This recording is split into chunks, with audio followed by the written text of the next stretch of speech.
Hello and welcome to Fine Living Today. My name is Rita Moore and today we have a special guest for you. Her name is Dr. Kimberly Matthews. She has written a book called The Richmond Crusade for Voters. Sounds interesting, doesn't it?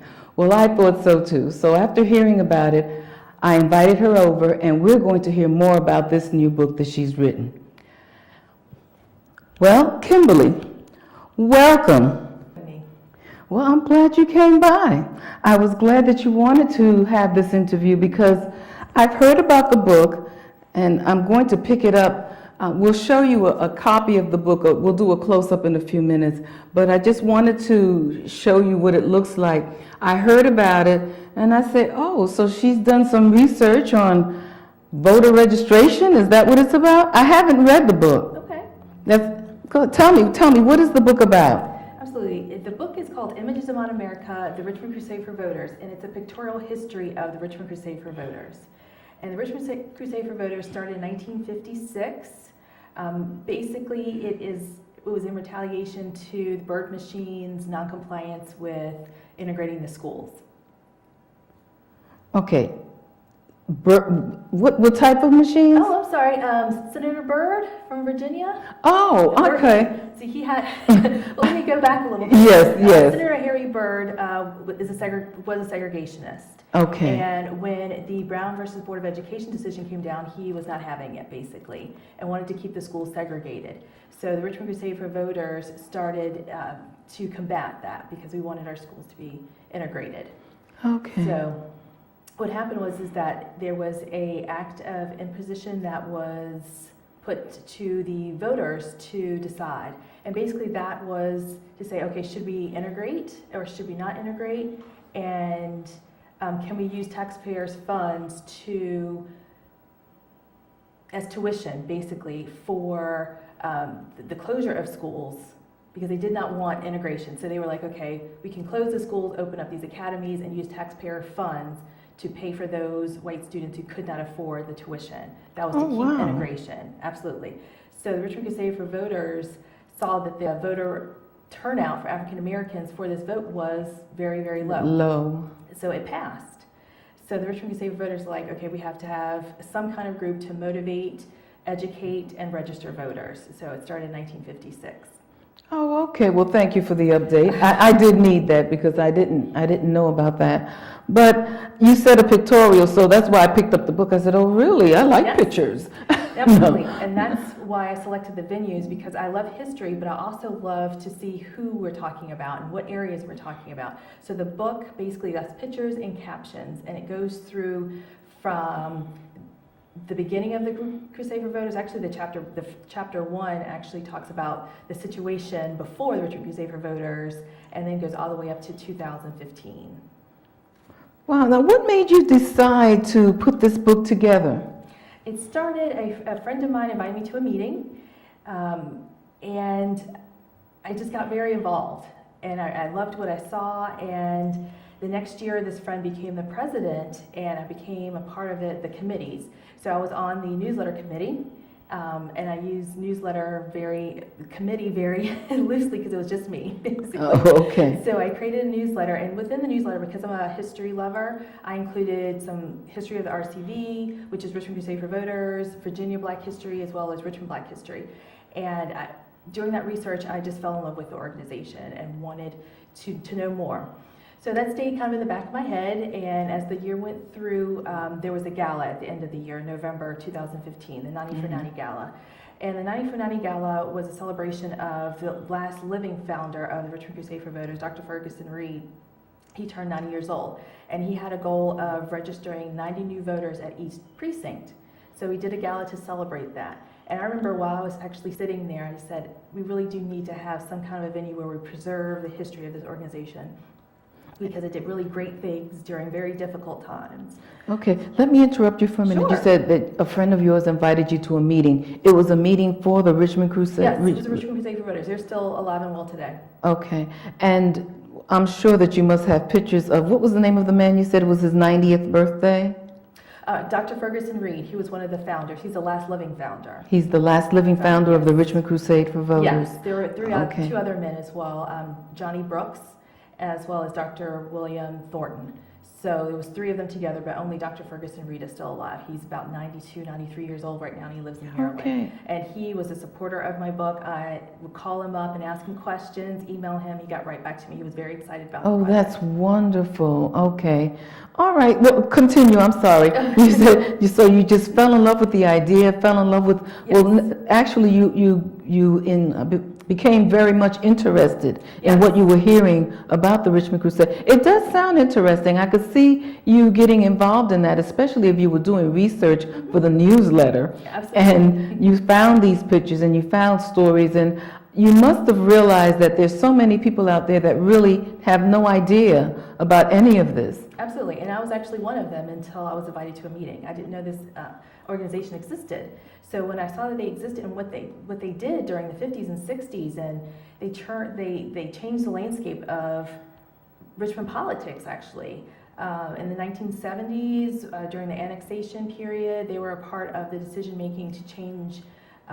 Do you know about that? No. During the 1970s, Richmond was losing, basically the white Richmonders were losing their numbers, and they wanted to annex part of Chesterfield County to add about 40,000 new white voters so that they could dilute the African American vote. And during that time, the games people play. Absolutely. And this happened because they saw that the Richmond Crusade for Voters and NAACP were making headways into Richmond politics and wanted to stop it. So that was a part of the reasoning for the annexation. So the Richmond Crusade for Voters was very integral in stopping that. So there were no city council elections for about 1972, 1977. And then after those elections was the first majority African American city council. So Richmond Crusade for Voters was a part of history and changing the landscape politically and socially of Richmond. So we did great things. What are they doing now? What do the members of the Richmond Crusade for Voters do? Now they're doing a lot of voter education. So there's a lot of forums. There were a couple of forums last week when they bring in, because this is a big election year. We're electing governor, sheriff of Richmond, lieutenant governor. So they're having a lot, school board. They're having a lot of these candidates come in and talk. It's open to everyone, the public, not just the membership. I don't hear much about it, but go ahead. Later on, you could tell us how we can find out more about the organization. Absolutely. So they have voter education, voter registration is still their goal right now. So getting people registered to vote, helping people to vote if they need to, like with rides and so forth to the polls. But voter education is really their goal right now. Okay. All right, voter education. I see my husband watches this show on Saturday, the Rainbow Push or Rainbow Coalition or something. Is it similar to that? Because one of the things that Jesse Jackson talks about is voter registration on every show. I haven't seen it in a few weeks. I wonder if something happened to that show. But anyway, when you said Richmond Crusade for Voters, that's what came to my mind. Absolutely, and from the beginning, it wasn't just let's register people, because we can register everyone, but we have to educate them. That's the key, and that was the key back in the start of the organization. It was just not registering people, but you have to get them out as well, and to vote, and to vote intelligently. So it's not just reading the newspaper beforehand and picking a person or picking an issue, yes or no, to vote for. It's educating them. Let's have both sides. We're going to have both candidates come in and speak, and then you can make an intelligent choice as well. And I hear the commercials, and the commercials aren't very friendly, of course. And there's one commercial where one guy is talking about his opponent, and he says that he spent $1.4 million paying a Chinese company that didn't really exist, and an antenna went up. I need to know more about that. I know that they find little things and they turn them into something bigger than what it really was. And I just wonder how true that is. And do you have anyone, or is anyone, are you still on the board, right? I'm still part of it? Mm-hmm. Okay. Is there anyone on that board that does research into claims like that? They actually have a research committee that vets the candidates before they make an endorsement decision, absolutely. Okay, because I would love to be able to find out what actually happened to that $1.4 million.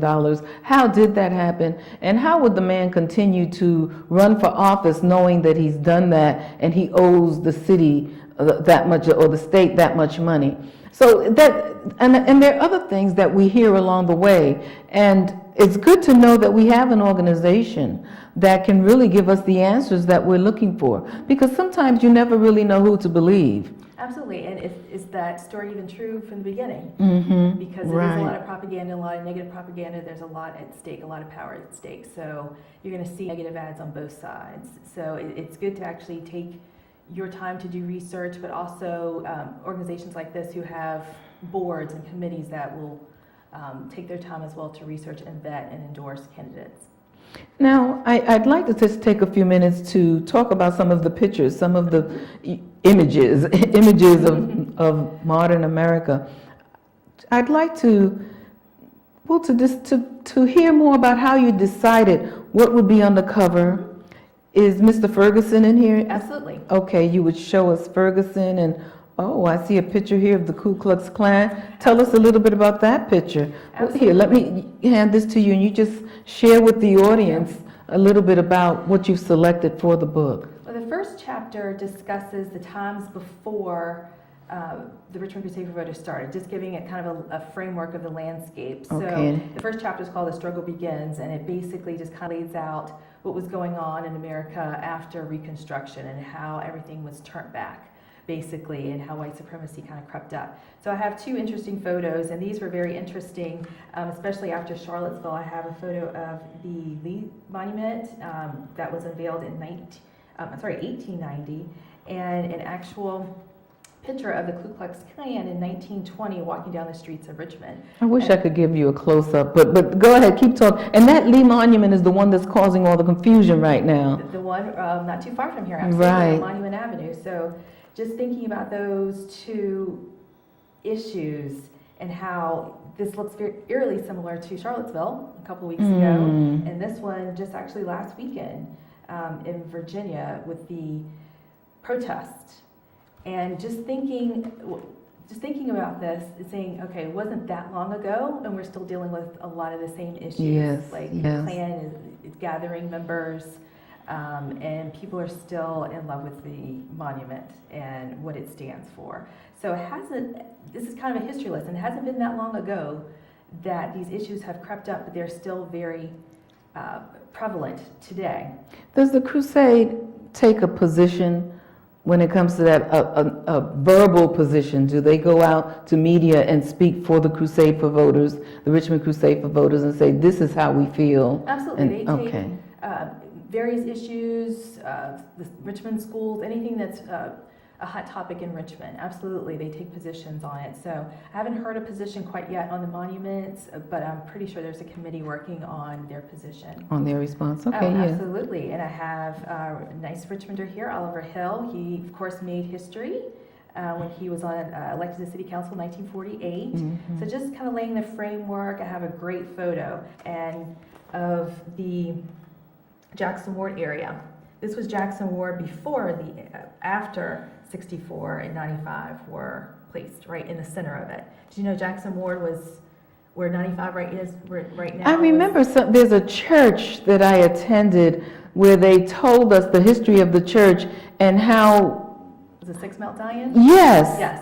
It was actually spared. Jackson Ward, where, not 295, 95 and 64 right now, that used to be people's homes and businesses. And they decided, of course, we need to destroy this community because it was a very prominent, wealthy African-American community. It was a Harlem of the South. And that was a way to destroy it. And Six Mount Zion was actually spared. It's right there on the highway. Yeah, it is right on the highway. And they gave a big history lesson on how they were able to keep their church. Yes.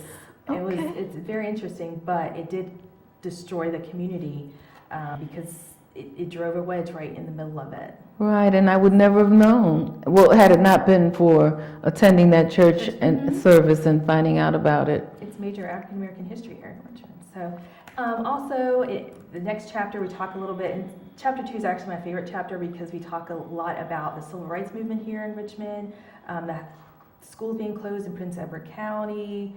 I have pictures I had to make sure that I had a picture of every single founder. So I have pictures of all of them. That was very, very important to me. And I also have a picture of the man who actually named Richmond Crusade for Voters as well. His daughter was instrumental in helping me find photos and give me history about the organization. So this was a labor of love. It took about 15 months to complete, and I used resources all throughout the city, VCU, VUU, the public libraries in Henrico, as well as Richmond, the main public library. I sat there for hours just going So through they had everything. pictures, or you just found written information? I found mostly written information at the libraries, and that's a part of my research, and then I tried to find some of those folks or the areas, photos for them to include in the book. You know, the Valentine Museum, Historical Society. I was all over Richmond for this book. Wow, a lot of research went into the book. A lot of Now, research. how can people get a hold of the book? There are a couple ways you can purchase it at Barnes & Noble's, Amazon. However, the only place you can get an autographed copy is through me. So you can contact me, you can email me, call me, and I'll autograph the book, and we can meet, or I can actually send it to you. And I'm actually having a couple of events as well. I'm going to be at the 2nd Street Festival, October 7th and 8th, selling my books, and you can get it autographed. But I also have a author talk, which is going to be Monday, October 16th at the main library from 6 to 7 p.m. Doors open at 5:30. 6 to 7 p.m. so people can come and ask questions? Yes, I'm going to do just a little bit of talk, and then we'll have a Q&A, and there'll be some light refreshments. So doors open at 5:30, and the talk is from 6 to 7 p.m. at the main library on Franklin. Okay. Now, you said they can always contact you. How can you be contacted? Is there a website, an email address? Oh, my email address is kmatthews, KMATTHEWS, 95@yahoo.com. You can look me up on Facebook, Kimberly A. Matthews, and contact me that way. Or you can give me a phone call, 804-402-8409.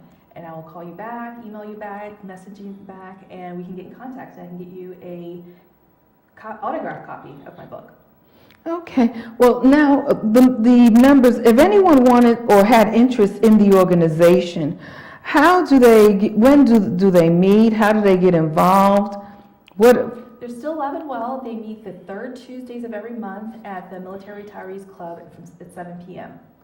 They still meet, and they have a Facebook page as well. You just go on Facebook and look up Richmond Crusade for Voters. Okay, first Tuesday of every month? Third Tuesday of every month. Now, I've been in Richmond for we came in 88. So it's gone on 30 years? 98? Yes. Wow. I've been here 30 years. You're a Richmonder. Yeah, I'm a Richmonder. I forget about New York. No, okay. But I say that only to say that I don't know where this Retirees Club is. Oh. I know. You would think I know it because I do hear I've heard it referenced a few times. So where is the... It's on Chamberlain Avenue. It's on Chamberlain Avenue, not too far. Let me get the address. I have quite a few photos from during that time. So I have addresses for the Military Retirees Club. Let's see. Where is it? It's on Chamberlain, near what? I'm trying to picture it. It's not far from Virginia Union University on Chamberlain Avenue. Oh, geez, I don't have the address right on me. And I know exactly where it is. So you can see it, I know. See it, I'm starting to think, I think it's near this bank. I think I know where it is. I don't go down Chamberlain often, but going towards the post office, the main post office, I think I have seen it. Now I'll pay attention to it. Absolutely. Because it seems to be a part of history. It is. I didn't realize that. I thought it was just another business or something. Oh, no. Okay. And so they meet there every third Tuesday at 7 p.m. At 7 p.m. And anyone is welcome. Oh, absolutely. Anyone's welcome, and absolutely to join the organization as well and be a part of it. And be a part of history. If someone may come along and do a volume 2, and they can be a part of it. That was actually one of the things I wanted to include, was a lot of history, but also the fact that people who do not have doctorate degrees, like three of the founders have doctorate degrees, but you can still make an impact on the city of Richmond with any level of education. So I wanted to include people who were members who worked very hard during these times, and including now as well, to keep voter registration and voter education as their mission. Okay. As I looked through the book, I saw some pictures that would arouse interest. Now, this person, the former Virginia governor, now Byrd, this is the person who, Yes. okay. He was the segregationist and wanted to keep everything segregated here in Virginia, especially the schools. So all right. I'm going to take a few minutes towards the end of the show to just give you a close-up of the book and some of the pictures, and just to arouse interest, because I think that everyone should have, if you're a Richmonder, you need to have a copy of this book. Absolutely. It's history. It's history and pictorial. That's like a coffee table book. It's great. Absolutely. And I'm a visual learner, so that's one of the reasons why I selected this book, is because I love to read about history, but look at the people, look at the times. I took a lot of the pictures of some of the historic churches myself, and I just parked on Lee Street and took pictures of a lot of the churches. So there is history you're passing every day when you're going to work. And you don't even pay attention to it. You don't think about it. I remember a friend of mine, I had to pick up something, and she said, well, drop by my church and I'll give it to you. And, well, what church is Ebenezer? Mm-hmm. And I've heard so much about Ebenezer, and she told me where it was on Lee Street, and she told me how to get there. And when I drove there and I parked on the corner, I said, I pass this all the time. I never realized the history. There's lots of history. Yes. Even the Bojangles statue, when I first passed it, I didn't even pay attention to it. Mm-hmm. And now I love all of the statues that I see. I know a lot of these monuments, people want to tear them down. I know no one asked my opinion, but I'm of the opinion that they should find a place to put them all. Don't destroy them. Mm-hmm. Let whoever wants to see them, mm-hmm. because it is a work of art. Mm-hmm. I appreciate art. But I'm looking. I have a picture of Ebenezer in the book as well. Oh, really? Oh, absolutely, yes. I can flip through and find it for you. And also on that same street is Maggie Walker's home. I know that. Yeah, I knew that because it was across the street, of all things, from a restaurant we used to frequent. Yep. Yeah. There's Ebenezer right there. Yes, that's it. And then also, which I find lovely, is the old Eggleston Hotel, which collapsed. I remember. I remember. So, that's across the street from Maggie Walker's house. Yes, absolutely. And you got a copy of the old picture. Wow. Yes. The old hotel. Yes, okay. the old hotel. Yeah. So you'll never see it again unless it's in photographs. But I think we need to keep the legacy alive. Because yes. At one point, this was the only place African Americans, one of the few, I think it was 3 hotels that African Americans could stay in Richmond. During the 50s and 60s because of segregation. Now, I didn't know that. Oh, absolutely. Full of history, mm-hmm. Full of history. Also, the funeral home across the street, I don't know whatever happened to that. I know the building is still there, but I don't think it's a funeral home. Yes, so we need to keep current to what's going on. Yes. This is history, and once it's gone, it's gone. It's gone, but you have... And you have put it all into this book. It's very interesting. I'm sorry, I keep checking to make sure that I cover everything that I need to cover with you. But you have put everything into this book. I saw some pictures back here, and I wanted to ask some questions about them. Where are they? I had my fingers in. Oh, Wilder. Yes. Okay. Is this when he was being sworn in? Yes. So history is made. Mm-hmm. You have to think a lot of the voter education, voter registration from this group helped him. And these are more recent pictures. These are more recent pictures. These are photos from, a lot of them from the Naughty for Naughty event. And people okay. who came and supported us and supported the mission. All right. I'm going to get myself a copy of this book, an autographed copy of this book, mm-hmm. and I highly recommend it. And thank you. And I really do think that it's something that every Richmonder should have, because I just learned a lot just sitting here with you for these few minutes. It made me develop an interest, pay more attention now yes. to what I'm doing, what I'm seeing out here. I joke about the fact that this studio is on the boulevard, and I've been here for many years. And for a long time, I can just pull up the park and come in, and nope, it was so quiet around here.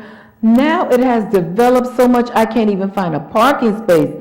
So that's actually history that I've lived through, because something has happened to cause all of this development, to cause all of these buildings and these new unique places to come up. Yeah. Yes. And I never knew the history of this, what's they call it, Scott's Edition. Scott's Edition. I didn't even know it was called Scott's Edition.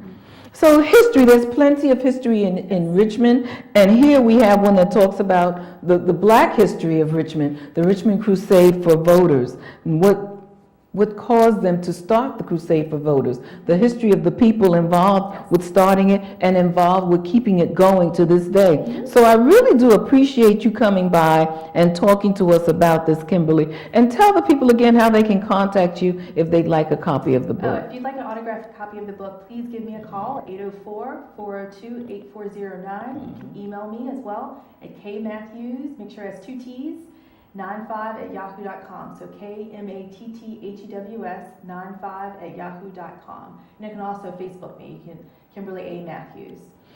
Okay, thanks, Kimberly, for coming. And what I'm going to do now, we do have just a few minutes. I'm going to just have Kimberly open up to a few pages and give you a close-up so you can just get an idea of some of the photos that are in here. So thanks again for tuning in, and we'll see you next time on Fine Living Today.